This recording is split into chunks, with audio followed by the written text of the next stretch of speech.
Olá, sejam muito bem-vindos a mais um episódio de Raio X. Hoje é um dia especial, não é todo dia que a gente recebe uma lenda da comédia brasileira aqui nas nossas poltronas vermelhas. Hoje eu estou com a Fátima Figueiredo, mais conhecida como Fafi Siqueira, ela que tem mais de 30 premiações como cantora, premiações como atriz, premiações de tudo quanto é jeito, assim, ela é realmente um pedaço histórico da história da comédia, mas não só da comédia, como da arte nacional. Trabalhou com grandes gênios como Miguel Falabella e Chico Anísio, e ainda está na ativa. Fui ver uma peça dela excelente no Teatro Frei Caneca. O Palhaço Tá Sem Graça, a gente vai falar um pouco disso aqui também. Mas antes, como é que você tá, Fafi? Tudo bem? Eu tô, e você? Muito bem, eu tô muito feliz de você ter vindo. Eu tô muito empolgado, dei uma estudada boa na sua história aí. É muita história, É muito eu vou ficar história. devendo. Mas eu fiquei. Eu deixo o microfone assim, eu puxo mais pra mim, tá bom assim? Não, tá bom assim, não, tá bom. Meu Roberto Carlos aqui. Não, tá bom. Olha, eu vi que é muito curiosa a sua história, assim. A primeira coisa que me chama muita atenção é que você começa, né, no meio artístico como cantora e muito bem sucedida, assim. Muitas premiações, premiações de revelação, eu não sabia que você era tão boa como cantora. E é muito curioso quando alguém tem uma carreira que tá andando bem pra esse lado, o cantor, ele realmente é muito prestigiado, ganha bem quando é bem sucedido e tudo mais. E aí você começa a enveredar ali um pouco mais pra área de atuação e mais ainda pra comédia, né? Eu queria que... Essa é a primeira curiosidade que eu tenho, é por que que você foi, de uma certa forma, deixando de lado ali, né, ser cantora pra atuar e ser comediante? Oi. Oi. A verdade, assim, eu tinha um estilo como cantora. Era um estilo festivais anos 70 até meio dos anos 80, né? Eu fui uma cantora de festivais, né? E essa modalidade acabou. Uhum. Ela, quando chegou em 83, 82, acabou. Então ficamos todos meio órfãos. Todos, todos. Então teve gente que foi fazer um outro tipo de coisa, descobriu outra, e eu não descobri nada. Eu não queria cantar em barzinho, nada, não queria, não fazia minha cabeça, não fazia minha cabeça cantar na noite. Eu queria realmente fazer show. Na verdade, a minha gravadora até queria que eu fosse uma nova cantora de músicas românticas. Assim, na época, a Fafá estava estourada, né? Cantando aquelas coisas. Eu sou fãzésima da Fafá. E de Belém. Cara, eu não me encaixava, eu não me enquadrava. Aí eu cheguei para minha gravadora e falei: olha, tem um cara fazendo sucesso agora, está estourando, que é meu contemporâneo e que eu tenho um trabalho muito parecido com ele. A diferença é que eu me apresento com violão e ele se apresenta com piano. É o Eduardo Duzec. Ah, mas o Eduardo Duzec é homem. Eu falei, cara, eu fiquei meio assim, meio sem pai, sem mãe, Uhum. completamente. Eu falei, eu não quero isso para mim, né? E eu queria as coisas para mim, eu queria levar um tipo de vida que eu levava, que era uma vida confortável para uma pessoa que tinha 20 e poucos anos, sabe? Eu ganhava festivais, a gente ganhava. O que era festival? As pessoas perguntam para mim. O festival é como se fosse um The Voice, só que de músicas, tá, Uhum. gente? Era assim, era Brasil todo, Sei. cada estado do Brasil fazia um concurso que você pegava uma música sua e colocava essa música e havia um concurso. Eram concursos prestigiadíssimos, porque tinha o Tom Jobim concorrendo, eu já concorri no festival com Djavan, Oswaldo Montenegro, Ivan Lins, Gonzaguinha, então eram festivais grandes, né? E a gente ganhava bem, porque assim, eu tinha um pouquinho uma máfia assim, de festivais. O que eu fazia? Eu tinha um grupo, eu pegava uma música minha e botava uns 5 pseudônimos. Hum. Eu tive esse problema, Malandramente. malandramente, cara. E eu tinha, os meus intérpretes eram, os meus amigos, a Sandra Sá, a Joana, a Sara Benchimol, o Olavo Sargentelli e o Elimar Santos. Uhum. Então, a gente ganhava dinheiro, juntava tudo, distribuía, e era muito legal. Uhum. A gente era bem concorrido, o Oswaldo Montenegro já olhava a gente meio de susto. Eu acho que ele já estava descobrindo que era tudo uma pessoa só. Isso acabou. E aí? O que eu fazia? Uhum. Eu comecei a procurar coisas,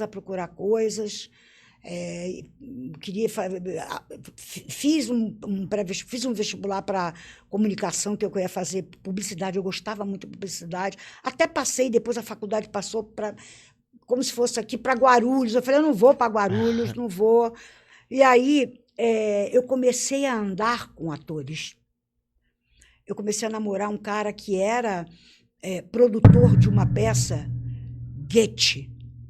Ele fazia Goethe, fazia Shakespeare. Eu falava, ai, caramba, eu gostava de andar com esse povo. Eu, assim, gostava. Meio cult, assim? Gerald Thomas, aquele povo, assim, eu gostava daquilo. Aquela doideira, eu gostava daquilo. Aí, um dia, uma pessoa que fazia um personagem do Mefisto, de Goethe, que é Marta, a mulher do povo. Aí, o meu namorado falou, pelo amor de Deus, vai lá, entra e faz, que você sabe o texto. Falei, eu sei mesmo. Aí fui e fiz. Pô, fiz direitinho, sabe? Goethe. A primeira peça da minha vida foi Goethe. Aí, cara, acabou aquilo, ainda com o mesmo namorado, ele estreou uma peça, uma comédia clássica chamada Amor, o do Valdo Viana. E tinha um papelzinho de uma cartomante que aparecia ali, de brincadeira e tal. E eu fiz as músicas, porque eu sou compositora. Uhum. Né? Então, eu fiz as músicas da peça e tal. E aí, a moça que ia fazer a cartomante, ela, 15 dias antes, ficou muito doente e ele falou, faz. Eu falei, cara, eu não tenho que provar nada para ninguém, tá? Fui numa loja de mágica, comprei um baralho que era tudo preso, assim, era preso. Cara, e saí fazendo palhaçada. O cara falou, faz o que tu quiser. Na hora que tu for jogar carta, tu faz o que quiser. E comecei a fazer palhaçada. Sei. Porque eu sou palhaço. Falei, bom, tem um barato aí, eu vou por aí. Eu vou ver o que dá para fazer. Mas sempre com na música, achando que eu ia ser a Ivete Sangalo. Você ainda estava com esperança nessa carreira ainda? Tava. Achando realmente que a minha vida era aquela. E aí ficou ruim para pagar o aluguel, ficou ruim para viver. Aí uma amiga minha falou, olha, tem um grande musical, que é o Mágico de Oz. Eles querem que a bruxa só cante. A bruxa só precisa cantar.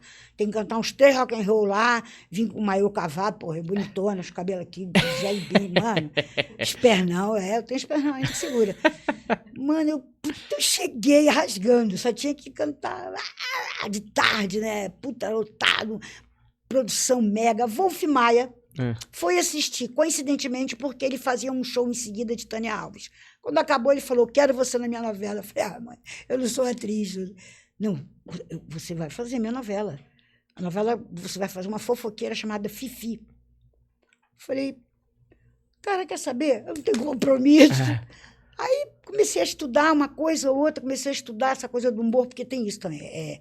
Eu sempre estudei humor, sem saber que um dia eu ia ser humorista. E dali eu fui, e realmente me encantei. O teatro me escolheu. Não fui eu que escolhi o teatro, eu quero ser atriz, não. O teatro falou para mim, você vai ser atriz, sabe? E dali eu fui, e eu consegui fazer. Aí o Wolf me chamou para fazer outro musical, e assim, se você perguntar, eu sou uma atriz do musical brasileiro, né? Eu já fiz outras coisas que não fossem musical, muito poucas, 10% da minha carreira, só assim.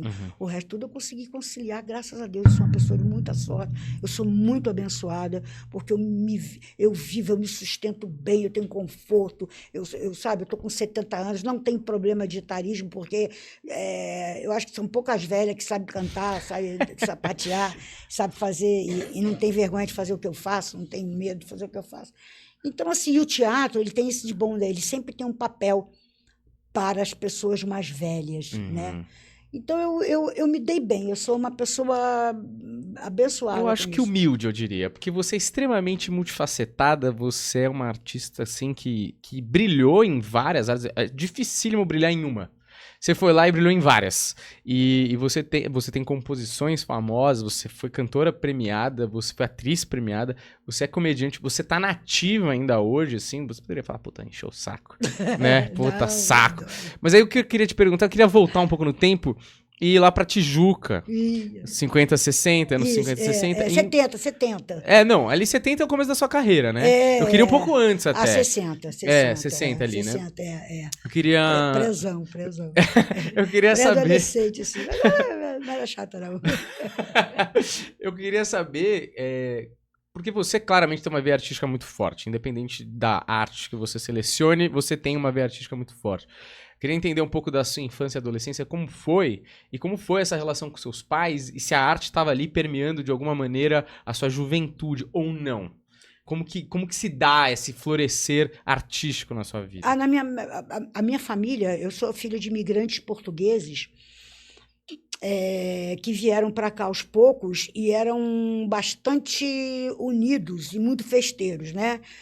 Um tocava, não era sanfona, a gente chamava de, esqueci o nome agora, e o outro tocava guitarra e se cantava muito, e na Tijuca, a maior concentração de portugueses desse país é no Rio de Janeiro, e Rio de Janeiro na Tijuca. A Tijuca tinha 6 clubes portugueses. Eu dançava o vira num grupo folclórico, meu irmão dançava num outro grupo folclórico, e a minha família sempre cultuou muito, não só as coisas portuguesas, mas eles gostavam muito de música, muito, muito. A minha casa era status, né? Você ter vitrola e ter televisão. A minha casa tinha uma vitrola, muitos discos, muita Angela Maria, muito Calvo Peixoto, muito Nelson Gonçalves. A minha mãe e meu pai, eles levavam a gente muito ao cinema, não iam para teatro. Não tinha esse teatro, Dona Fernanda, Dona Ana, não tinha. Uhum. Era teatro e revista. Eles iam muito para teatro e revista e me levavam para musicais. Então, eu vi Maferleis, Dona Vista Rebelde. Eu tenho um programa da Bibi Ferreira, quando eu tinha 12 anos de idade, que eu fui ver. Eles me levavam. Então, assim, eu nunca falei, eu vou ser artista. Cara, posso te falar, de repente, eu acho que meu pai que falou, vem cá, eu dava aula, eu era professora primária. Aí, quando eu fiz 2 anos de dando aula, ele falou assim, Fátima, isso aí que está acontecendo, minha filha, tu não está ganhando nada, tudo que tu ganha, tu gasta com essas crianças, porque todo mês tem uma festa, essas crianças. Todo mês tem a festa dos librianos, a festa da mãe, a festa dos pais. Aí tu vai e compra esse bando de coisas, já era uma coisa teatral minha. Uhum. Meus alunos estavam sempre tinha uma coisinha, uma brincadeira, sabe? Agora chegou a primavera. Aí, no recreio, as outras turmas todas assistiam eles fazendo. Quem queria? E todo mundo queria. Papel crepom, eu fazia muito assim. Então, aí eu falei, não, então eu quero ser artista, eu acho. Sei lá, acho que eu vou fazer isso. Eu gostava de fazer música, essa que é a verdade. Música, para mim, sempre foi o grande barato. Eu tocava violão. Mas é engraçado, né? Mas eu acho que foi mais sempre teve isso. Eu já respondi a tua pergunta. Sempre teve esse sentido, assim. A música. A música. E na época dos festivais, o meu pai, ele ficava, porque não tinha internet, e ele ficava de olho. Ele falava, Fátima, vai ter um festival em... ele apoiou muito, então. Muito, nesse sentido. Vai ter um festival em São Luís do Maranhão. Falei, pai, como vai? Não, vai lá. Cara, eu vou te falar, ele tinha uma Brasília amarela, que eu herdei novinha. Depois ele ficou bem, comprou um Monza, mas ele tinha uma Brasília amarela. Cara, ele carregava a gente para aquela Brasília amarela. Quantas vezes Joana, Sandra Sá, Elimar Santos não foram para os festivais? Tudo pobre, tudo jovem. Na época, a gente foi, meu pai levava a gente, sabe, na boa, assim. Então, assim, tinha isso, assim, você falou agora, engraçado, né? Tinha isso, sim, mas a arte sempre pontilhou a minha vida. E engraçado, né? Porque naquela época, eu acho que existia uma imagem do que a mulher deveria ser na sociedade, e seu pai estava ali incentivando uma carreira artística, que eu imagino que naquela época devia ser raro, ou não, tô enganado. Não, tá certo. É porque até uma certa ponta, até uns 22, Mais ou menos, até uns 20, eu estava sendo treinada para ser uma mocinha para casar com um rapaz. E esse rapaz existia. Uhum. Esse rapaz era um rapaz de bom partido, maravilhoso, um cara que eu adoro. Bom advogado, estudando para advogado. Blá, blá, blá. Aí ele me levou para ver um filme chamado Cabaré, com a Liza Minnelli. Eu cheguei em casa e falei, pai, eu não quero ser dona de casa. Eu não quero casar com fulano. Eu não quero ter filhos. Eu quero ser a Liza Minnelli. Eu não consegui ser a Liza Minnelli. Especificamente, né? Especificamente. Eu fiquei louca com aquilo. Aí ali sim, aí eu falei, é isso que eu quero fazer. Foi ali que deu a explosão dentro de você. Embora sempre imitei pessoas. Uhum. Eu sempre imitei pessoas. E tinha, dentro do meu grupo tanto de colégio quanto da rua, tínhamos essa brincadeira. Ligávamos o rádio e ficávamos imitando os cantores, né? Eu me lembro que eu tive uma coisa muito triste, que eu queria imitar o Elvis Presley e falar, pô, eu imito o Elvis Presley super bem, sabia? Eu imito ele bem. Aí, não, mas tem toda uma caracterização, isso não, toda uma... Então, aí, eles não deixaram, porque eles falaram assim, não pode, mulher não pode imitar homem. Tinha isso, né? A mulher não pode imitar homem. E o mais engraçado eram os homens. Os homens eram engraçados de imitar. Ele mesmo que o presidente da República, na época, era o Jânio Quadros, cara, olha. E eu imitava o Jânio Quadros. Eu, criança, com 6, 7 anos, sei lá. Eu gostava. O Golias tem foto, né? Eu toda emperequetada, bonitinha. Eu gostava de piruinha. Eu gostava de ser piruinha. Eu ia para a rua jogar bola de gude, mas eu estava com laço de fita jogando bola de gude. E era isso que chamava atenção. Uhum. Eu fui uma criança que chamava atenção. Sim. Eu era engraçada. Sempre teve ali? Sempre tive. Tinha familiares seus engraçados que você se inspirava? Tinha.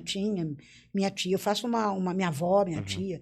Eu faço a personagem portuguesa que eu tenho, que é a personagem que eu mais gosto de fazer, é a minha tia, a minha avó, sabe? Muito, muito. Meus tios, irmãos da minha mãe também, eram engraçados, eram bem engraçados. A sua casa era uma casa divertida, então. Eu imagino que tantos membros engraçados, era uma família animada, imagino. Muito, muito. Se dançava muito, se tocava muito, se comia muito. Era uma regra comer, se juntar para comer e fazer músicas. E eles eu morava nessa época, eu morava no centro, não morava na Tijuca ainda. Eu morava no centro, porque eu nasci na Tijuca, fui para o centro da cidade, meio de 50 até meio de 60, meio um pouco mais acima, e era o grande coisa no Rio de Janeiro, né? Era a Cinelândia, os teatros. A minha tia morava na Broadway carioca, que era ali a Praça Tiradentes, né? O meu pai tinha um restaurante lá, né? Então, assim, era muito assim, era muito assim. E aí você falou para o seu pai, você viu o filme, queria ser a Liza Minnelli, e aí seu pai falou, vai pra cima? Vai pra cima. Falou mesmo? Pô, ele era super moderno, então. Super moderno, super gente boa. E sua mãe? Também, Também tudo que ela queria era se exibir. A minha mãe o único problema da minha mãe era duas coisas, é que eu não me metesse com drogas e que eu não panfletasse a minha verdadeira situação política e minha cabeça política, o que eu fazia através das músicas. Sabe? Eu não ia para a rua panfletar. Mas isso era um medo da ditadura? Da ditadura. É isso, né? Da ditadura. Entendeu? Eu tenho muitas músicas censuradas, muitas. E o grande problema é que é o seguinte, o festival não te avisava que a tua música estava censurada. Eles faziam meio de sacanagem. Você ia, tá? Você é classificado. Então porque aí a gente já tinha um nomezinho, Sandra Sá, Fafio, Elimar, né? Vamos classificar a música deles que eles vêm, né? Eu agora peguei a mania de falar igual a Dercy, sabia? É porque no Palhaço, eu estou fazendo uma peça que faz... Não, é muita doideira. Onde a gente estava? Pode falar, não tem problema nenhum. Não, porque assim, Fafi, como é que você fez esse Palhaço? Eu juntei duas pessoas, eu juntei duas atrizes que eu sou completamente fanáticas, que não tem absolutamente nada a ver uma com a outra, para compor esse Palhaço, que foi a Denise Stoklos e a Dercy Gonçalves. E vocês duas viram aquilo que eu fiz. Não, ficou maravilhoso. É aquilo que eu fiz. A gente até pode entrar nesse, porque é aquela peça, é o tipo de peça que você assiste e depois fica pensando vários dias, né? E eu fui esperando uma comédia mais escrachadona e ela meio que Pô, eu chorei na peça, porra, sacanagem. Você devia avisar no cartaz, né? Porra, difícil pra caramba. Teve uma hora lá que eu falei, cara, eu acho que esse palhaço aí sou eu, cara. Que aquele Mumu também, pô, pega de um jeito difícil. Vá assistir a peça. Quer falar o horário e os dias? Sextas, sábados e domingos. Sexta e sábados, às 8 horas da noite, e claro, e na sexta, sexta e sábado, 8 da noite, e no domingo, às 6 da tarde. É no Shopping Frei Caneca, mas não é no Teatro Frei Caneca, é no Teatro Nair Belo, que no Shopping Frei Caneca está passando Paralamas do Sucesso, que às vezes as pessoas batem lá. Ah, é verdade. Esse é o Teatro Nair Belo. Nair Belo. Esse Nair é no terceiro Belo. andar, né? É no Teatro Nair Belo. É um teatro pequeno, um teatro com 200 lugares, e a gente, graças a Deus, está lotando, então é legal comprar no Simpla, por favor.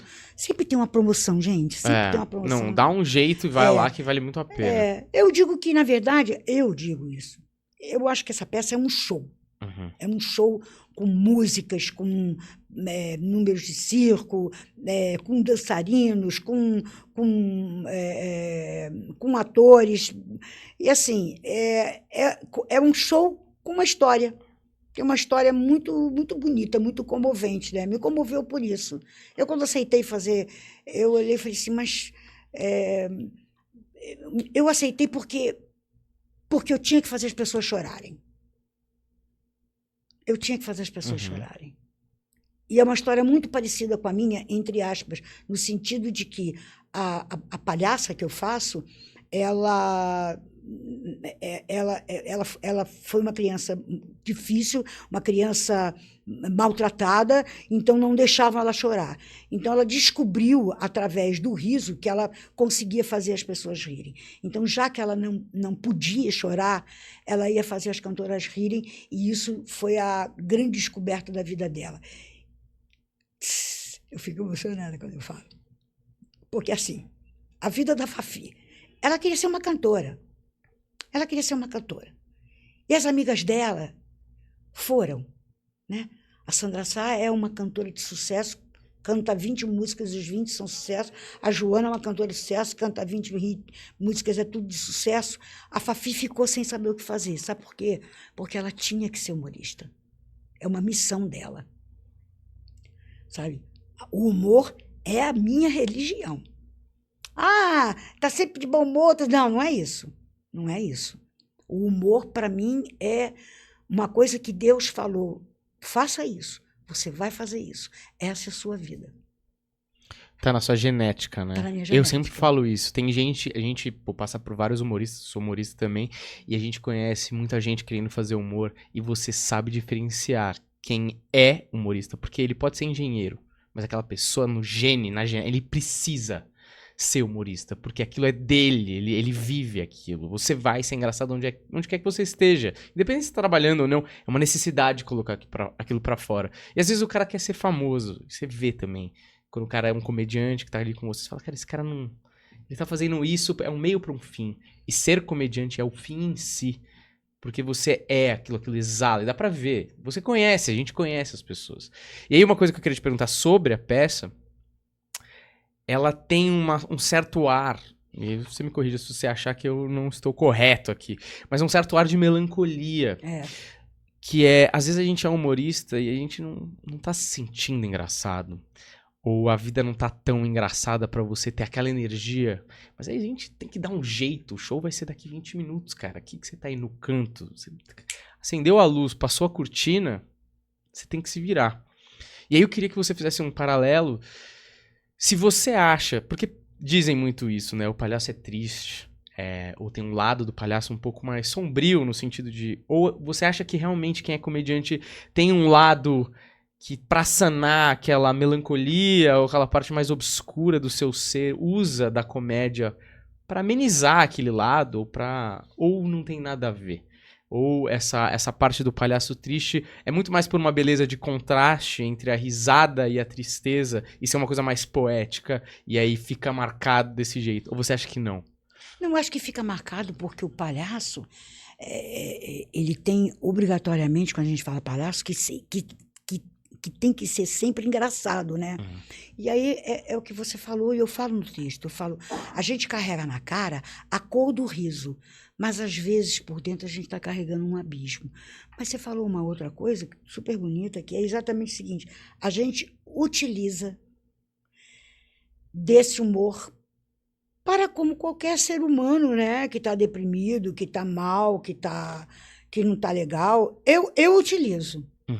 Eu utilizo tanto que eu estou escrevendo eu não gosto desse nome, palestra, mas, assim, sobre a importância do bom humor no dia a dia, no cotidiano. Eu acho que muitos de nós usamos esse humor interno, para disfarçar um pouco a nossa melancolia de muitas coisas que a gente toma um pé na bunda. Outra, não tem, sabe?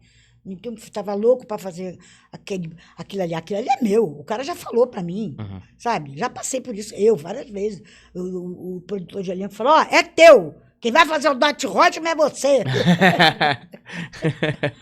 E aí, pô, chamaram a Débora Bloch, que, aliás, está dando um bom, Débora, parabéns. Nossa, véio. Ai, eu adoro Vale Tudo, eu adoro esse Vale Tudo novo, adoro.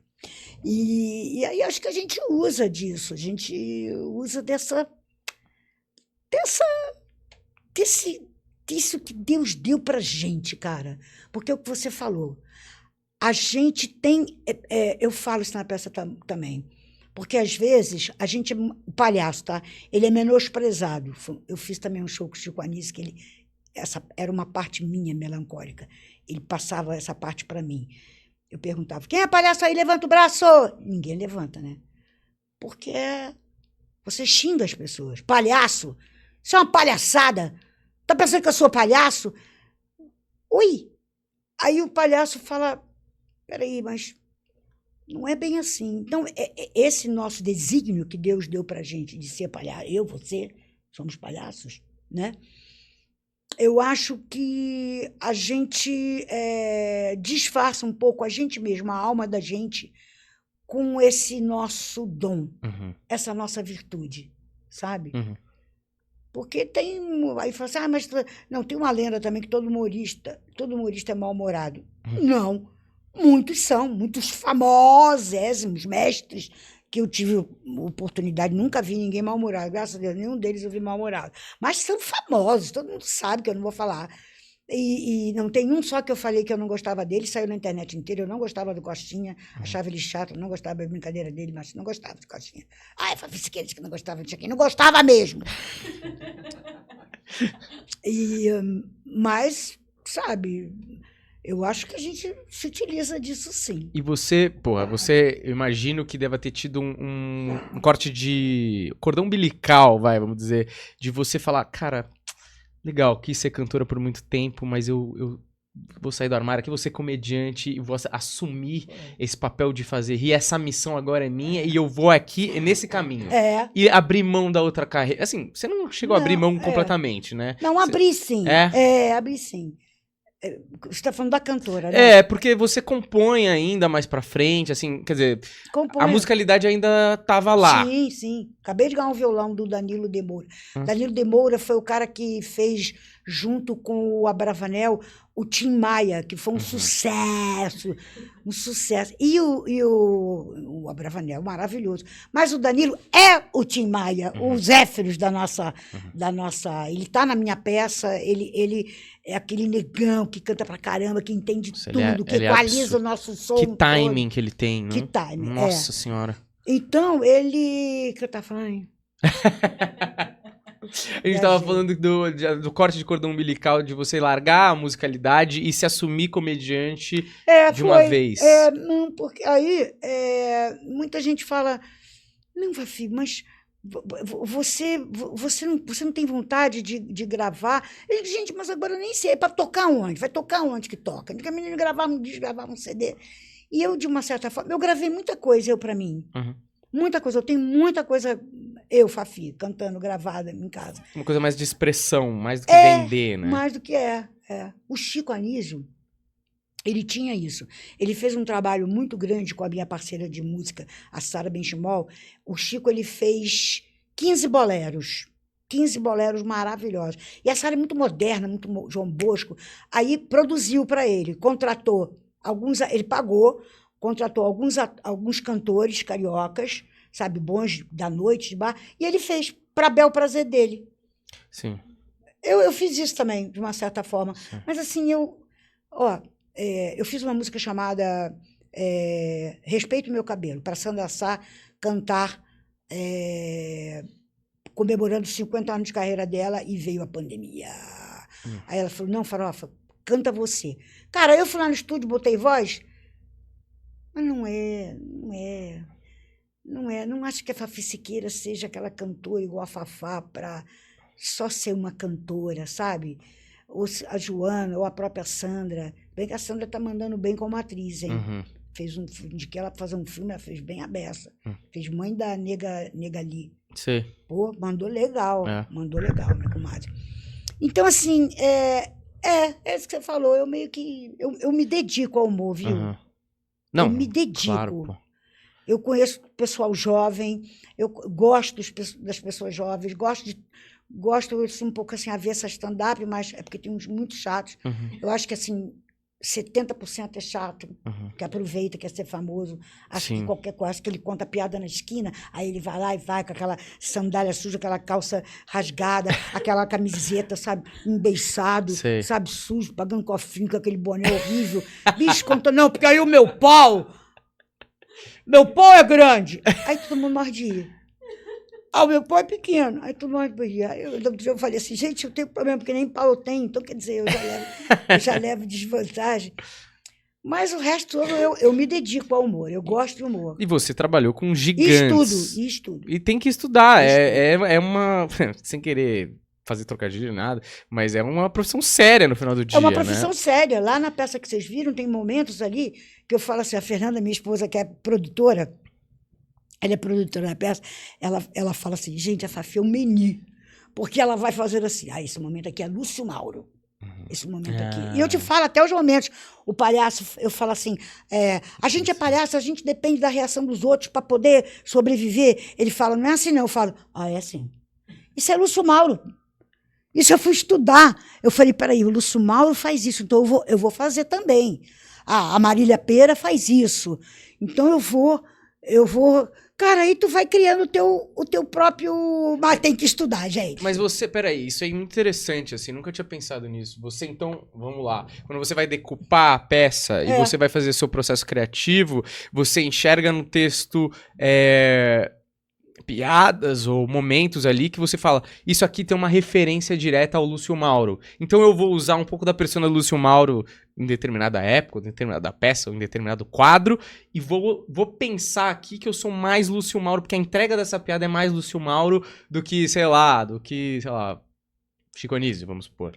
Você pensa assim, todas as peças que você faz, você monta a estrutura dentro das referências para cada piada, é isso? Sim. Cara, que doideira, eu nunca tinha pensado nisso. A minha referência máxima como atriz é a Marília Pêra. A Marília Pêra. Assim, eu não ia ao teatro, não queria ser atriz, nada passou na minha cabeça, mas eu vi quase tudo da Marília Pêra, né? Da Marília Pêra. Eu gostava muito, muito, muito, muito. E aí, assim, tudo que eu faço, absolutamente tudo, até hoje, eu me pergunto, será que a Marília gostaria de estar vendo isso que eu estou fazendo? Ela era minha fã. A gente era vizinha, inclusive. Eu ia para... Às vezes ela falava, vamos jogar buraco. Aí eu ia, rapaz, jogar a porra do buraco, porque, cara, só para ficar perto da Marília Pêra. E eu pedia a ela, eu falava para ela, isso assim, o que tu tá achando? Aí ela falava, garota, me chamava de garota como se fosse muito mais velha que eu, né?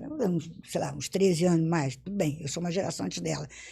E eu prestava muito, eu estudava muito com ela, eu vi o que ela fazia, eu vi o que ela não fazia, e ela dirigiu uma peça minha, eu aproveitei, eu suguei o máximo que eu pude. Quando eu fui fazer a Dercy, eu liguei para ela, falei, posso passar a tarde com você? Pô, ela me falando da Dercy, das coisas. E aí, cara, ela me falou um negócio assim que foi fundamental para eu montar essa Dercy Gonçalves. Ela falou, Fafi, faça o que fizer, diga os palavrões que forem, ela era sempre catita. Mano, isso foi o carimbo na minha cabeça para montar a Dercy Gonçalves. O que é catita? Desculpa a minha Catita é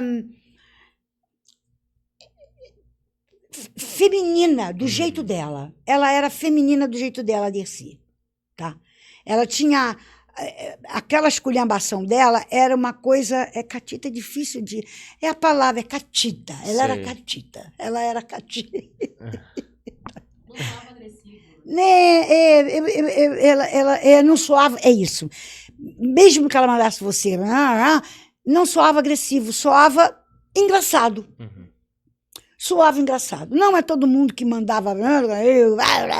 Não é todo mundo, cara. Não é todo mundo que você sinta, não é. O Paulo Gustavo era catito. Uhum.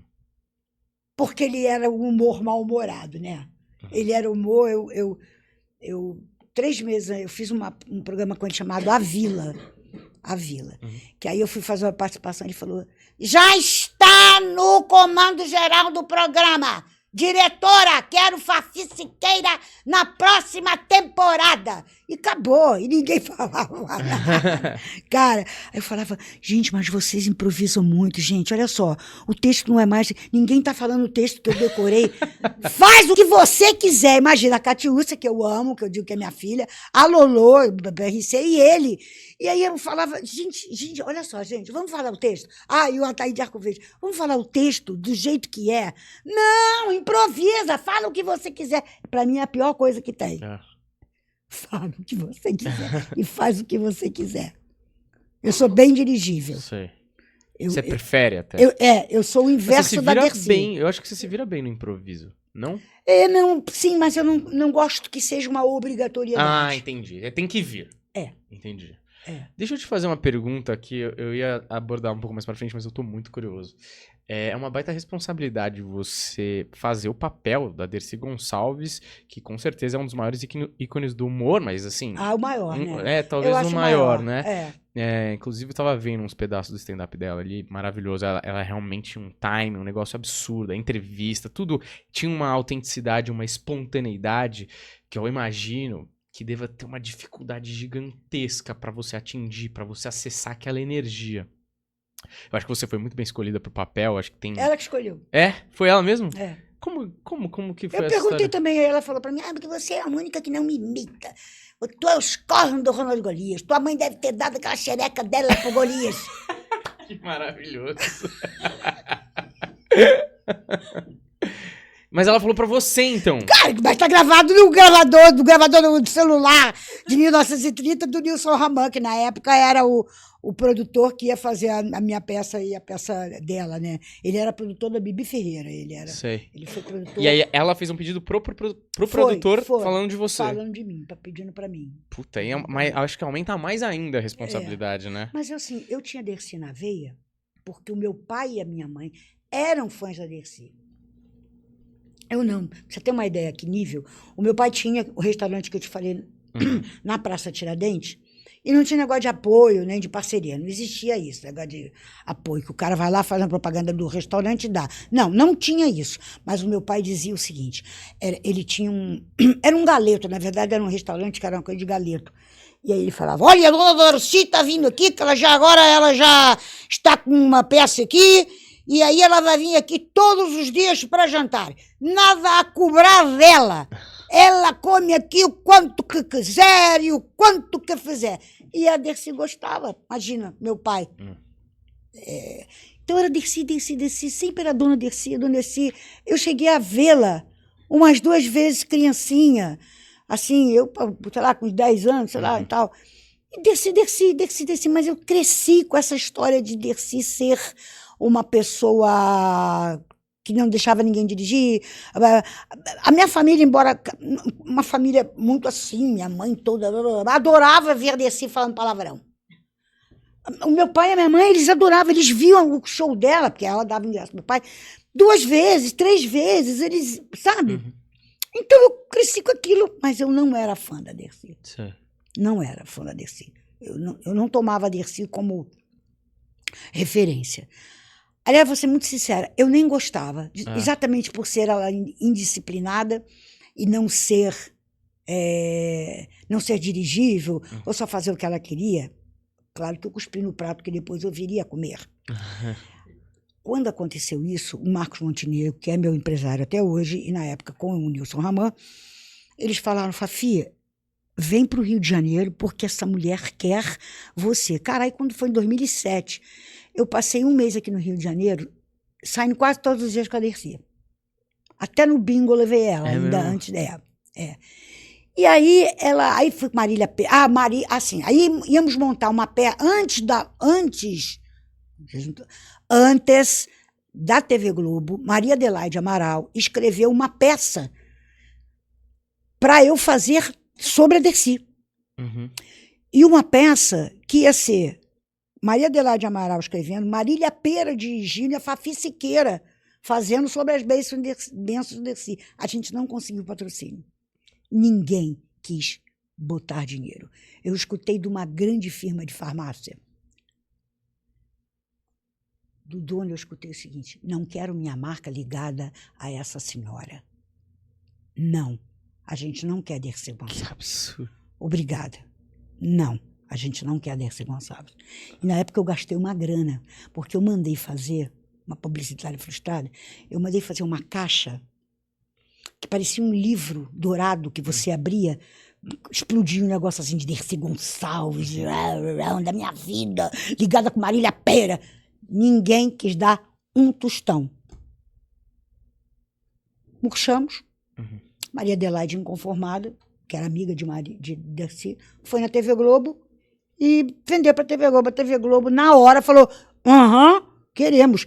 Antes da vida da Dercy, a Maria Adelaide conseguiu enfiar a Dercy num seriado chamado Dalver e Velto, que era um casal dos anos 40, que teve uma minissérie linda, concorremos até o prêmio Emmy. A TV Globo tem essa coisa, Dalver e Velto, e a Dercy teve uma importância muito grande. E aí eu fiz a Dercy na época, bastante tempo antes da Dercyzona que eu fiz junto com a Heloísa PRC. Inclusive tem cenas de vedete, eu ainda de vedete, fazendo a Dercy e tal. Acho que foi em 2009 que passou isso. E foi a primeira vez que eu fiz a Dercy. E aí, quando foi a Dercyzona, eu falei, Maria Adelaide, eu já não seguro mais, não gosto de vedete. Ela falou, não, quem vai fazer a novinha vai ser a Lolo, que era uma menina que eu gostava muito, e você vai fazer ela mais velha. Então, eu já tinha essa coisa, por causa da peça, eu conversei muito. Cara, eu ia para casa dela todo dia, como se fosse uma aula, como se fosse um workshop. E ela adorava. E ela era igual, assim? Igualzinho? Assim, aprendi muitas coisas. Ela era igual. É de uma lição de vida que poucas vezes eu vi. Assim, lição. Ela parecia uma força da natureza, né? Um negócio meio indomável. Eu imaginava que ela fosse, assim, dirigível. Era um negócio tão... Era de uma força, né? Um poder tão de dentro pra fora, que aquilo ali você só pode ir tentando acompanhar, né? Não tinha muito o que fazer ali. Não, a Maria Adelaide, inclusive, muito gentil. A minha carreira foi um upgrade na minha carreira, a Maria Adelaide Amaral. Ela organizou, assim, por exemplo, organizou uns 2 jantares para mim com pessoas que trabalharam com a Dercy. Então, o Marcos Caruso, foi o último diretor da Dercy. Cara, então eu fui... Porque eu sou obcecada, eu chego a ser obscena com aprender, entendeu? Até hoje, exatamente hoje, antes de vir para cá, eu estava vendo uma coisa que eu acho que pode melhorar um pouquinho naquele palhaço, um pouquinho a coisa. Postura, uma questão de postura. Então eu comecei a estudar a Dercy. Eu fazia um musical chamado As Bruxas de Shrek. Difícil, 3 horas de peça, bicho, que eu cantava 4, eu sapateava em cima de um banco. Tem 10 anos. Não, tem 12 anos.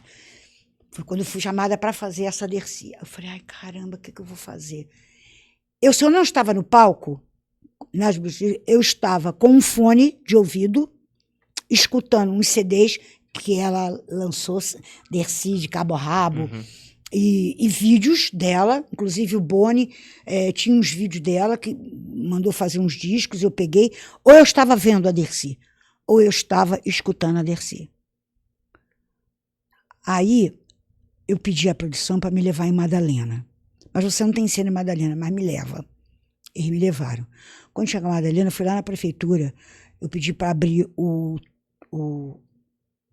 a campa, né? Porque ela, assim, ela não gostava. Ela comprou uma campa, que é uma campa famosa, no cemitério, fora do cemitério, que eu odeio defunto.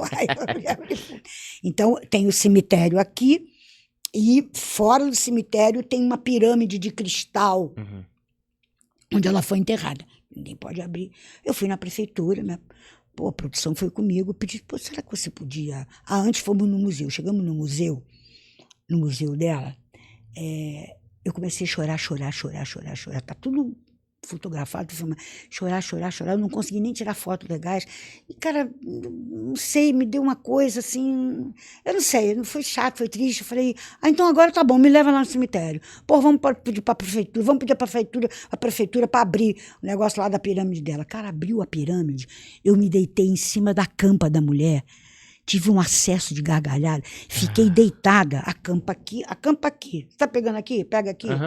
A campa aqui, né? Aqui jaz. Eu fiz assim, pá, me deitei. Fiquei deitada, de barriga para baixo.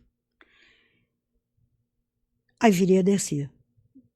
Eu virei a Dercy Gonçalves. Eu virei. A minha mãe disse assim, Fátima, você tá falando até palavrão. Eu virei a Dercy Gonçalves, gente. Você sentiu uma energia naquela hora? Sim. Eu falei, caramba. Eu nem dei muita bola para isso, nem comento muito isso, mas a revista Quem tem, inclusive, as fotos. Porque eu não queria que parecesse uma coisa... Sei. Marqueteira. É. E foi verdade, no final das contas era mais... Eu acho que é até uma experiência espiritual ali, né? Foi. E que eu acho que, pô, pra você que tá fazendo ali, você tá obcecada com aquela pessoa, com aquela personalidade, você tá buscando qualquer traço que possa te ajudar no trabalho. E até fiquei pensando, né, você falou uma diferença entre vocês duas, se você foi encontrando na biografia dela, ou na personalidade dela, pontos de conexão com a sua. Sim. Muitos, porque imagino que tem ali alguma... Lógico, ela bem mais velha que você, mas a missão muito parecida. Também acho. E eu imagino que quando você estivesse estudando ali, você fala, pô, a gente compartilha tanta coisa aqui, que na verdade ela passou um bastão pra você. E talvez... Teve isso, sabia?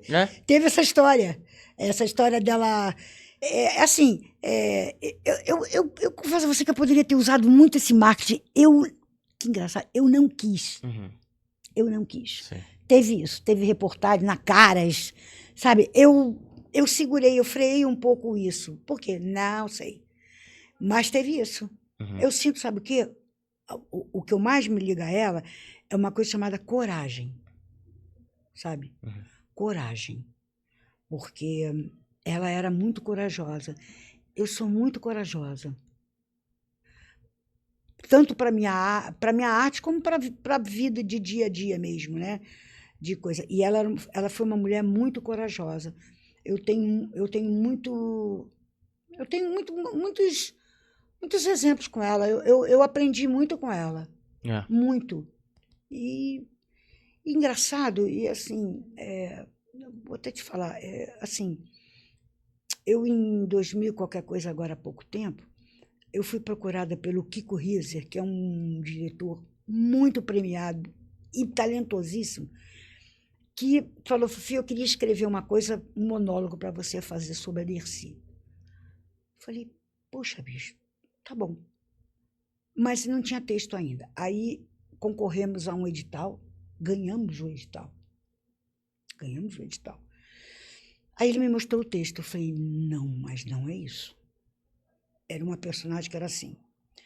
Era uma atriz que foi fazer um teste para fazer a Dercy Gonçalves, e aí chegou no final, ela não gostou do texto, porque o texto só menosprezava a Dercy de ser pornográfica, né?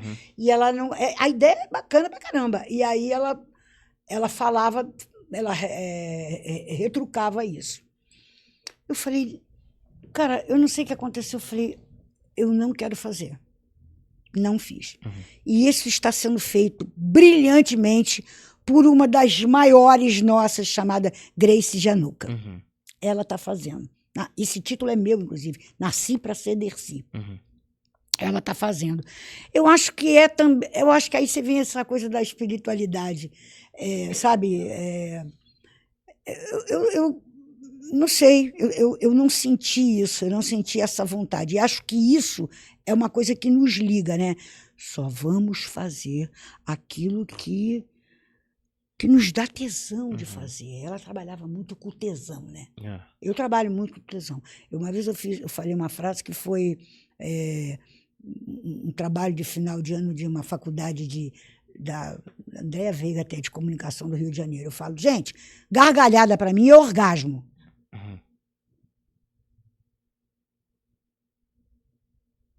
Meu, porque assim, o palhaço ele não é uma peça, não é uma comédia. O diretor vai ficar chateado que eu estou falando isso.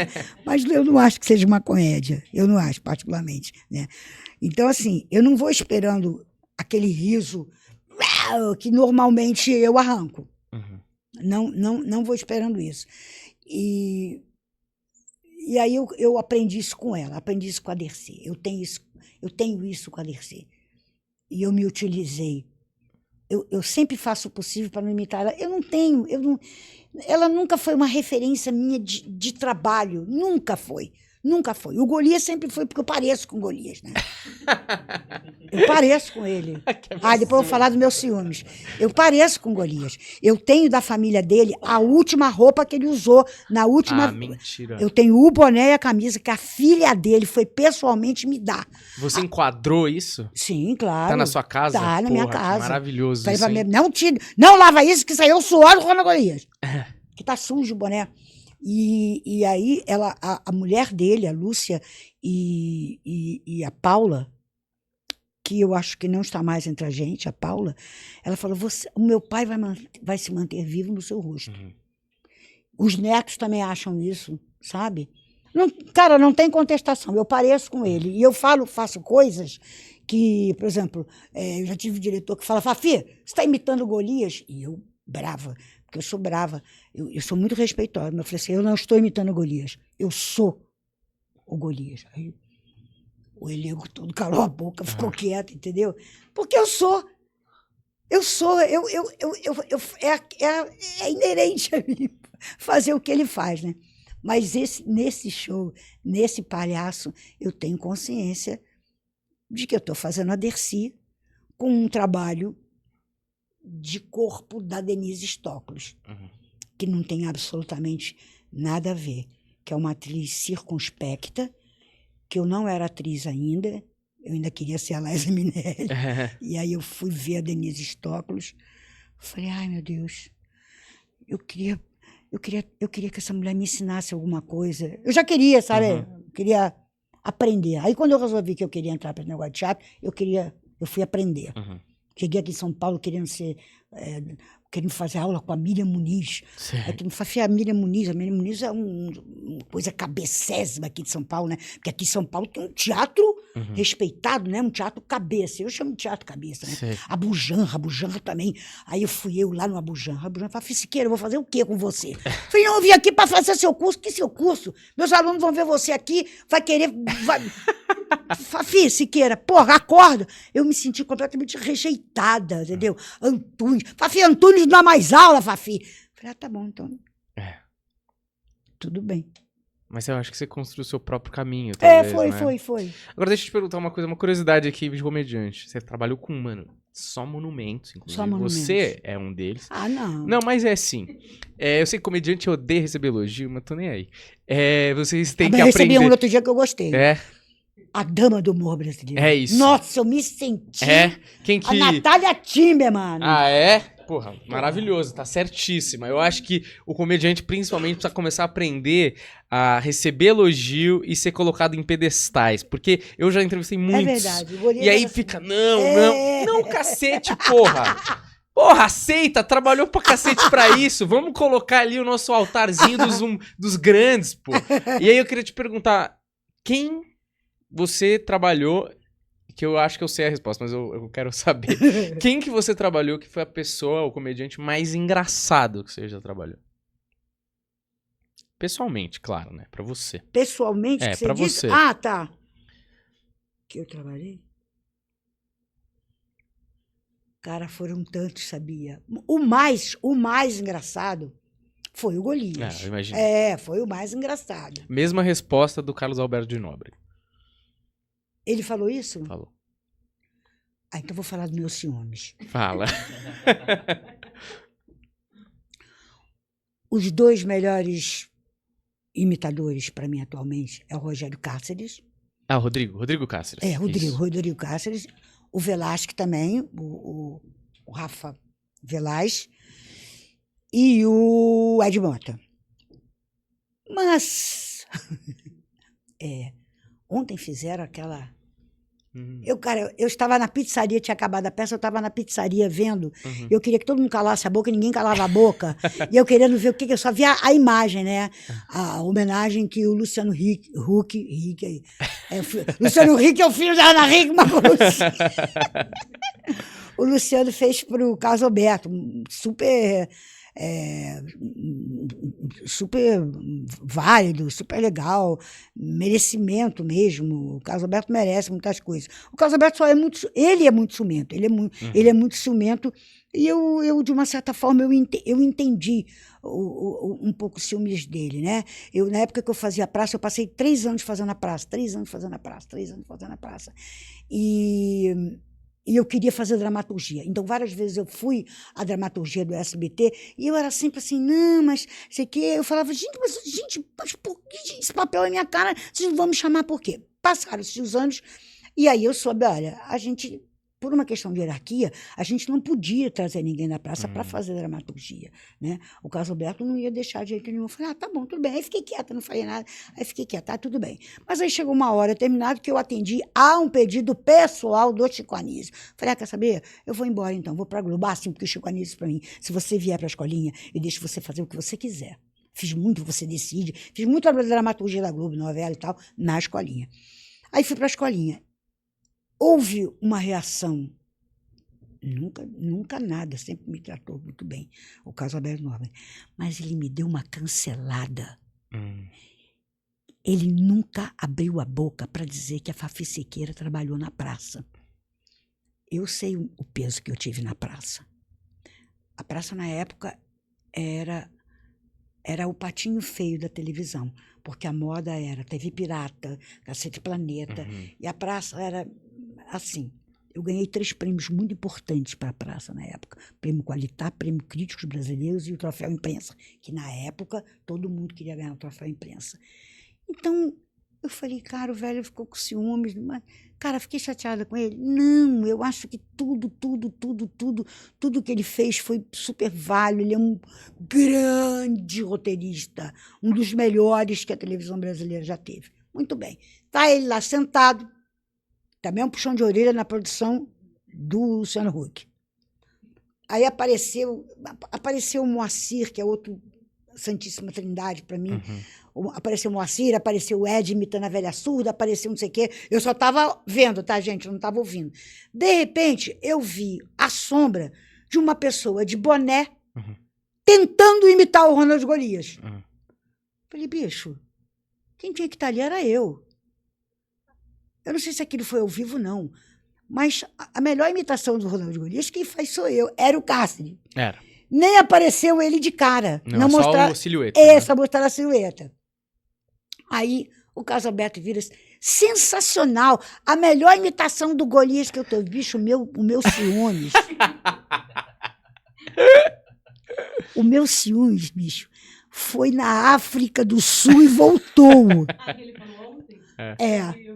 Foi onde voltou. Eu falei, Cáceres, filho da mãe, eu vou te bater. Olha, eu acho ele um dos melhores do planeta, o Cáceres. Cara, eu sou fã, eu vejo tudo, eu sigo ele.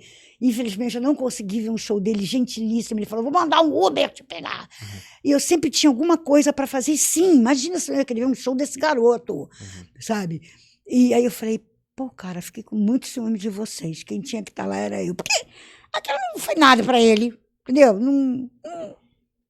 não acrescentou nada na carreira do Rodrigo. Do Rodrigo. Não acrescentou nada e tal. Mas eu me deu ciúmes. Eu fiquei com ciúmes desse dia. É isso, queria desabafar. Não, mas eu achei maravilhoso. Várias coisas que eu não sabia. É muito interessante ouvir vocês falando disso. E aí eu também tenho uma coisa que eu preciso falar com você. Que eu quando era menor, eu acho que eu vi um documentário do Chico Anísio. Eu acho que é isso, tá? Eu talvez esteja errado. Eu queria uma água, arranja pra mim. Claro. Quer que eu Não, sirva? eu ponho, fala. E aí eu posso estar enganado aqui que você tenha falado isso. Você me corri se eu estiver enganado. Tá. Mas você diz no documentário, pelo que eu me lembro, uma memória mais longe, que você em algum momento se apaixona pelo Chico Anísio. Foi. É verdade isso? É verdade. Mas você se apaixona romanticamente? Romanticamente. É mesmo? Ele era um homem muito interessante. Muito interessante. Por isso que ele comia quem ele queria. Muito interessante, cara. É. Assim, eu não vou falar porque ele me contou. Enfim. Então, assim, as mulheres se encantavam muito com ele. Muito. Ele tinha uma pegada boa, ele era interessante pra caramba. E aí, assim, ele, nessa época, ele namorava. Eu era do SBT. Quando eu entrei para o SBT, ele me chamou para. Ele não, a produção dele me chamou para ir para a escolinha. Na mesma semana eu tive que escolher entre ir para a escolinha, vir aqui para. Entre a escolinha e ficar na TV Globo Rio, que eu ia dizer, eu era carioca. Pô, 23 anos aqui, né? Poxa, bicho, 23 anos aqui. Então, assim, e vir para cá, para fazer a praça. Eu vim para cá. Porque eu dei de cara. Coisa que senão eu dei de cara com um camarim que era a Nay Ribeiro, a Catifunda, a Consuelo Leandro, a Maria Tereza. Eu fui no corredor, era o Golias, olhei para o outro lado, era o Moacir Franco, eu falei, aonde eu assino? Aonde eu assino? Duas baitas seleções, né? Foi, por isso que eu vim para cá, nem pensei. E nessa época, o Chico, ele namorava uma mulher maravilhosa, gostosésima, chamada Aldine Miller, uma atriz. E aí ele terminou com a Aldine e estava solteirão e fazendo um show do lado da minha casa, lá na Lagoa. Cara, e aí assim, eu ia para lá, ficar com ele. A gente saía muito, a gente jantava, a gente... Era assim. E aí eu comecei a me envolver até... Aí rolou assim, só a Heloísa e o Jorge Fernando. Pense, sabia disso, e o Jorge Fernando. Exatamente para não ter... Enfim, tivemos aquele affair e tal. Aí ele tinha uma coisa. Ele queria ter filhos. Ele queria uma filha. Ele queria casar e ter filhos. Aí já deu uma... Eu falei, não, vamos fazer disso uma amizade. Porque a gente era muito cúmplice. Eu contava coisas assim, muito íntimas. Ele era um homem muito feminino. Tá? Muito feminino. Num mundo que era muito machista. Era uma coisa assim, inacreditável. Mas você diz feminino no sentido de sensibilidade? De sensibilidade. De sensibilidade. Você... ele queria muito uma filha. Ele falava, ele queria muito. Eu falei assim, olha, gente, eu não vou dar o que esse homem quer. Não é isso. Não é isso que esse homem Ele se apaixonou, então, também? Foi. Ele também se encantou. Digamos assim. Não vou dizer que foi uma paixão. Poderia até vir a ser. Sei. Mas foi um encantamento. Aí passou uns 2, 3 meses, ele falou, estou namorando a Zélia Cardoso de Mello. Passou 15 dias, ele falou, vou casar com a Zélia Cardoso de Mello. Tá bom. Mas vocês continuaram uma relação? Muito, muito. Eu tenho uma cara... A Zélia é muito inteligente, é muito inteligente. Nos 2 primeiros meses de namoro, ele dirigiu um show meu. Ele dirigiu um show, ele gostava de ir lá no teatro para ver como estavam as coisas. Ela escreveu uma carta manuscrita para mim, agradecendo o meu carinho com o marido dela. A palavra era, eu quero te agradecer, o Marinho foi muito importante para ele, porque nessa época o Chico foi morar aqui em São Paulo, foi ótimo. Ele veio morar em São Paulo, né? Ele gravava a escolinha no Rio e estava morando em São Paulo com Zélia Cardoso de Mello, ainda não grávida. E aí ele ficava muito sozinho no Rio, né? E eu saía muito com ele, e aí ela já sabia que eu não tinha um interesse quanto mulher com ele. Porque romântico, se eu né? tivesse que ter, eu estava com ele. Uhum. Não tem a menor dúvida que eu tinha uma sedução. Eu sabia exatamente o que o Chico Anísio queria. Eu sabia exatamente o que ele queria. E quanto mulher, eu saberia o que eu daria para ele. Eu sei exatamente o que ele gostava, claro que eu sabia. Mas não nesse sentido. E aí, cara... E aí foi Não, isso. e a Teve carta, essa... mas a carta tinha o quê? A carta tinha isso, agradecendo isso, agradecendo. Mas era... Inteligente, claro, não, entendi. agradecendo. Muito obrigada. Mas eu achei engraçado que foi manuscrito, mano. Aham. São as duas únicas coisas que eu guardo. Um guardanapo que o Erasmo acabou de escrever aquele... Lá vem a temporada das flores e me deu, um dia que a gente foi almoçar. E a carta da Zélia, que eu acho que eu ainda tenho. Aí coisa do Silvio Santos, um telegrama do Silvio Santos, quando eu ganhei o prêmio Imprensa. Eu guardo essas três coisas, assim... E o uniforme do Golias também, né? O uniforme do Golias. Pô, que é maravilhoso o também. uniforme do Você já Golias. tem um mini museu ali, bem respeitável.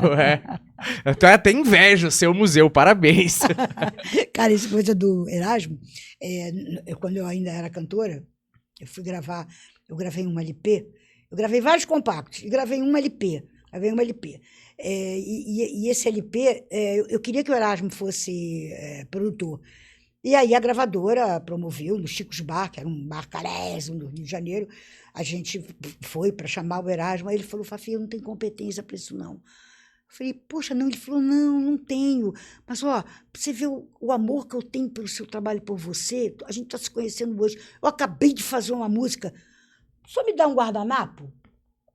Aí era um guardanapo. Na verdade, era uma mini toalha. Cara, ele escreveu com a mão, chama... Lá vem a temporada das flores. É linda a música. Acho que chama Panorama.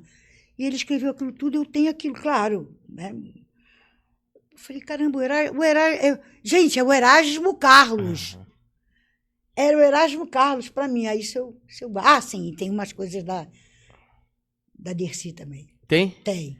Porra, legal pra caramba. Tem Eu tinha uma Dercy. vontade, assim, há uns anos atrás, de juntar todos esses grandes artefatos, fazer um museu, mas aí eu pensei, puta, você vai dar um trabalho, tem que cuidar das coisas das pessoas, porque é bonito de ver, assim, esses artigos, por exemplo, o Danilo Gentili tem um comedy club aqui na Alameda Santos com a Casa Branca, estou lá toda sexta-feira às 10, fazendo um jabá no meu próprio programa, olha aí. E ele tinha uma ideia inicial de fazer isso, das pessoas deixarem alguns artefatos da comédia, então ele deixava o óculos do CQC que ele usava. O cara achava essa ideia tão brilhante, assim, eu como fã de comédia, adoro ver essas coisas, sabe? Mas eles se responsabilizavam depois em devolver? Ou era coisa pessoal dele? Não, ele colocou só dele e incentivava as pessoas a darem, mas as pessoas não queriam, empresto, né? Não, nem eu vou dar. Exato. Tá louco? Não, eu emprestei com a coisa das Paquitas agora, das Paquitas. Eu emprestei um monte de foto e não me devolveram até hoje. Sério? Fala então, sério. é isso, entendeu? E é um negócio que tem um valor inestimável, principalmente pra pessoa que tem aquilo, né? Mas é legal, como fã de comédia, eu adoraria ver essas coisas assim juntas, né? E ter uma história do lado, a foto de quem ali tá emprestando e tal. Mas enfim, antes de eu encerrar essa maravilhosa entrevista aqui, eu tenho duas coisas pra te perguntar. Uma é um questionário que a gente vai fazer rapidinho. E antes que eu queria te perguntar geralmente eu não faço essa pergunta quando... 70. Gravados. Você tá ótimo, hein? Porra. Cara, mas eu vou fazer uma plástica esse ano. Pra quê? Pra tirar isso aqui. Isso aqui parece uma coisa de peru. Aqui, ó. É por isso que você tá usando gola rolê? Não, foi até coincidência. Mas isso aqui, você foi plástica? Gente, eu não fiz. Quando eu fizer, o Brasil vai saber. O Brasil, porque eu tenho isso aqui tudo pelancudo. Quando eu fizer, eu vou aparecer com aquela cara meio Cristiane Torlone, maravilhosa, né? Ela é antipática, mas ela é linda. Até pode ser. Não, não, ela é muito na dela, né? Mas eu acho ela linda e boa atriz. Eu quero tirar isso aqui. Fala.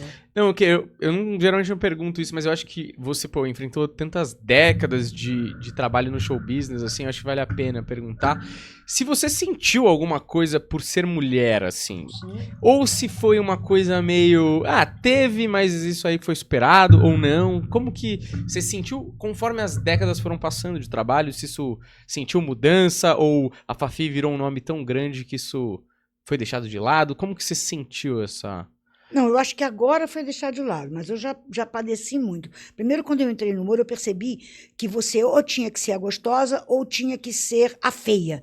E eles enfeiavam você mais ainda do que podiam. Eu consegui com muito pouquinho, eu fiz uma cantora que não foi sucesso na escolinha do professor Raimundo, porque ela era muito grande, a escolinha era só bordões, que eu comecei a botar ela bonitinha, de shortinho, com um figurino mais assim, e essa história só passou com a Heloísa Perricet, porque não dá para deixar a Heloísa Perricet feia. Então, eles tiveram que encarar a beleza da Heloísa Perricet fazendo coisas engraçadas. Mas a minha época era muito difícil. E era muito machista. Era tudo, minha época, olha, era tudo muito machista. Até bem pouco tempo. Nos anos 2000, eu fiz um quadro no Zorra Total. Foi quando eu pedi para sair. Eu pedi demissão da TV Globo. Eu cheguei lá e falei, não, se é para ficar assim, eu quero ir embora. Eu fazia um quadro no Zorra, que começou a fazer muito sucesso, que era uma cantina de uma portuguesa, e aí teve um dia que ela fez uma paródia, ela rimou Brasil com ponte que partiu. Eu fui chamada lá em cima pelo Carlos Manga, que era um deus da televisão brasileira, e era, não estou falando mal, estou falando o que ele fez comigo. E aí eu falei, poxa, mas peraí, o que tem isso demais? Não, mas isso é contra a família. Eu falei, Manga, peraí, olha só. O mestre que eu me divertia muito nas gravações, Agildo Ribeiro, cola a bunda da mulher na cara dele e fala, sobe na escada. Outro que eu me divertia muito, cara, o Paulo Silvino. Olha para cá e me fala, ai, como era grande. Ele olhou para mim e falou assim, mas eles são homens. Eu já tinha escutado isso com a história do Duzec. Falei, caramba, cara, que coisa difícil isso, cara, que coisa chata, que coisa difícil, entendeu? E aí, assim, eu via que os homens eram mais... Aí pedi para sair. Eu vi, se você mandar, o Sherman falou, se você pedir para sair do Zorro, eu vou mandar você embora da TV Globo. Eu peitei, claro, que eu me dei mal, porque foi mandado... Então tá bom, então vai, tchau. Eu falei, então eu vou, tchau também, né? Arrogante também. Aí... Eu tive muitos problemas, e as pessoas ainda têm essa coisa de você, a mulher, agora que a gente está conseguindo, nós temos as meninas do stand-up, sabe, que fazem um trabalho bem legal, e muito difícil para a gente se impor. Eu tive várias coisas assim, não, mas você é mulher. Pô, mas o que tem isso demais? Não, mas vai imitar o fulano? Uma vez porque eu queria imitar o garçom aqui, né? Reginaldo Rossi. Mas eu vou imitar. Mas é mulher, eu digo, eu vou imitar, vai crescer até cabelo no peito. Cara, eu implantei, a mulher, eu tive um trabalho, eu fiz no Zorra. Eu fiz no Zorra.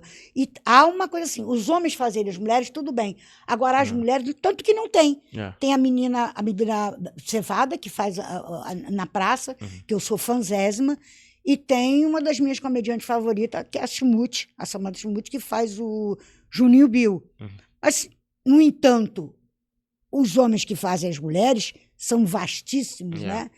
E todos muito bons. Muito bons. É isso. Bom, antes de encerrar essa maravilhosa entrevista, eu vou fazer um questionário rápido com você. Eu falo pra caramba.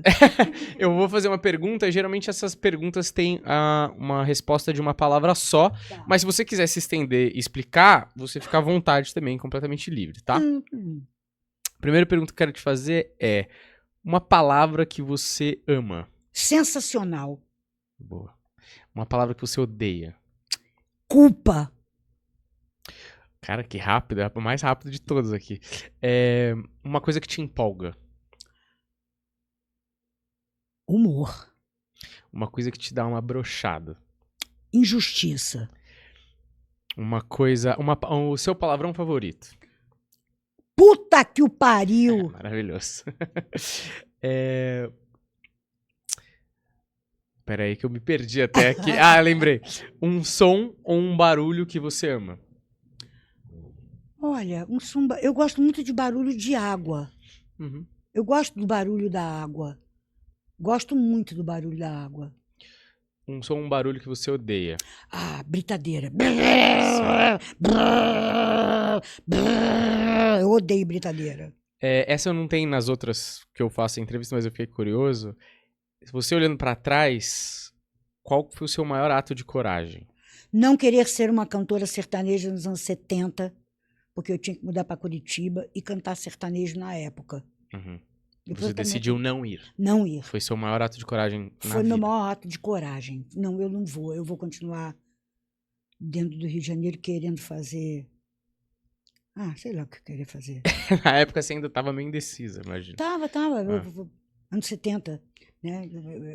Eu tinha que cantar num lugar, rapidinho, eu tinha que cantar num lugar em Curitiba, que eu cheguei lá, achei que era um bar gay, era uma coisa gay, não, era garotas de programa, era um negócio chamado Stardust, com garotas lindas de programa, e eu fazia o show, cantava 6 músicas. Aí cantei Chico Buarque, Taiguara, cantei Tom Jobim, foi um total fracasso. Aí as meninas gostavam de mim e falaram: olha, aqui você tem que cantar música sertaneja. Liguei para minha mãe deu 5. Peguei minha guitarra, coloquei, toquei e cantei com a guitarra. Que beijinho doce.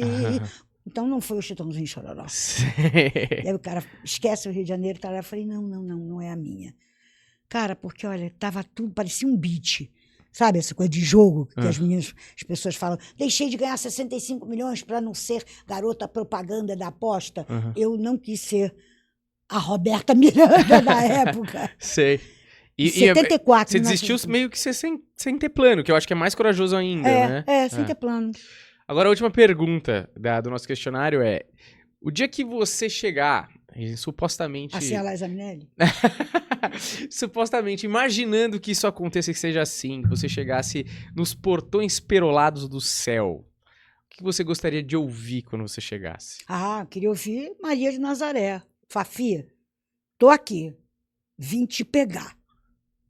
Independente do que você tenha feito. Mas você conversava tanto comigo, Fafi, que eu vim aqui te pegar. Nem que fosse só para me receber. Baita carona. Eu acho uma carona digníssima ao chegar no céu, né? Olha, eu queria dizer a você muito, muito obrigado mesmo. O humor no Brasil, ele é uma grande muralha. E eu costumo dizer que eu gostaria de ter um pedregulhinho nessa muralha, e você com certeza tem um tijolo gigantesco nessa muralha. Você ainda está trabalhando, acho maravilhoso. Eu gostaria de estar no palco o máximo que eu pudesse, porque eu não sei quando vai acabar isso, eu acho uma coisa maravilhosa estar no palco. Você é muito jovem, mas vai saber ainda. Mas vai saber, não é? Eu acho que são poucos que têm carreiras tão longas na comédia e tão brilhantes e que têm tantos momentos maravilhosos, que eu só posso sonhar em ter um dia tantas coisas para poder falar como você tem, e parecer que a entrevista ficou curtíssima, não é? Então eu queria te agradecer muito, não só por ter vindo aqui, mas por todo o seu trabalho, que com certeza as pessoas hoje podem voar, porque um dia você correu em gramados tão difíceis, né? Muito obrigado mesmo por ter vindo. Ele fala bonito, né? E não tem... Aqui, gente, cadê a câmera? Qual eu falo? E não tem texto, na tela, ele fala dele. É isso mesmo. Olha, muito obrigado por você que assistiu até aqui. Assista a Fafi nos teatros, vá no YouTube, assista tudo que tem da Fafi, que é tudo muito bom, de alta qualidade. Tenho certeza que você vai se enriquecer aí, ou pelo menos vai se divertir demais, tá bom? Assiste a gente aqui, tem o episódio toda segunda-feira às 8 horas da noite. Deixa o seu like, segue a gente. Muito obrigado, valeu e até a próxima. Tchau, tchau.